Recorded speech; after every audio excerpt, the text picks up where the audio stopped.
The Lord be with you. A reading from the Holy Gospel according to John.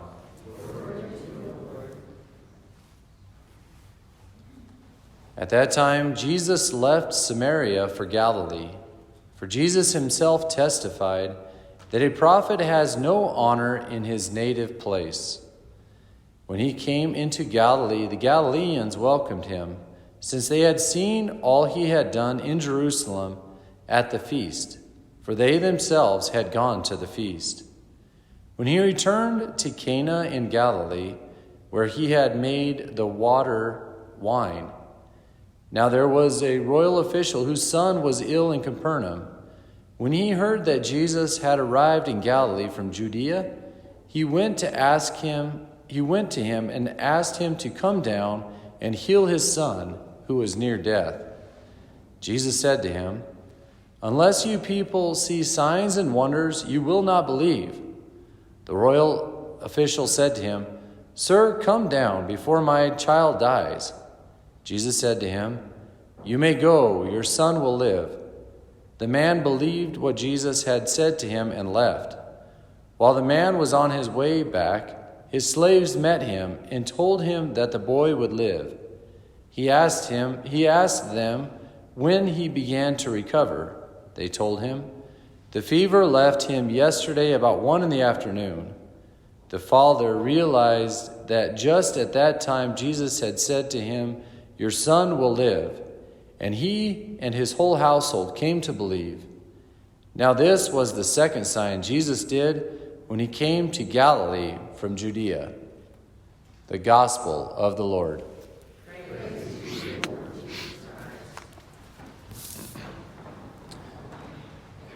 I think we're seeing a little shift in our Lenten season, which we kind of marked yesterday. Yesterday was either Gaudete Sunday or Laudate Sunday. I can never remember the two. One's in Lent, one's in Advent. They both make similar changes, and it's kind of rejoice kind of theme. And what's that mean? It's like, okay, we're building it up. The Lord's been beating on us on our sinfulness. Okay. Now there's kind of the hope of the resurrection. We're kind of building off hope, and I think today's first reading kind of really strikes at that. It did catch my eye. For the Lord says, "Lo, I am creating a new heavens and a new earth." And then he goes on to describe what that'll look like. So there's, this little hope of what's to come, right? And I like that. I think it's kind of drawn out in the gospel today. So Jesus, he's been working on the Pharisees and the Samaritans. "Oh, you guys, you don't have any faith, this and that, for the last 4 weeks." And then he comes across this Galilean. So here's this scene. Jesus is coming through. He's back in Galilee. And this guy comes to him and says, "Hey, man, can you come heal my son? He's sick. He's about to die." And Jesus, you can almost hear him sigh. And he says, "Unless you people see signs and wonders, you will not believe."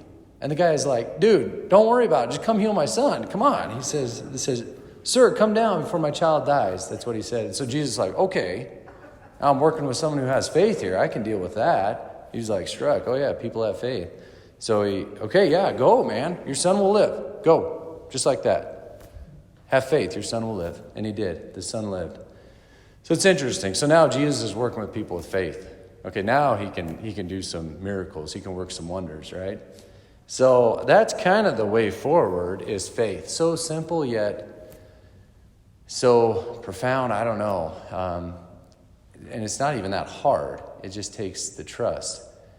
And faith dispels the fear of the unknown. So I was just visiting with the man just half an hour ago who just lost his wife 2 hours ago of like 56 years.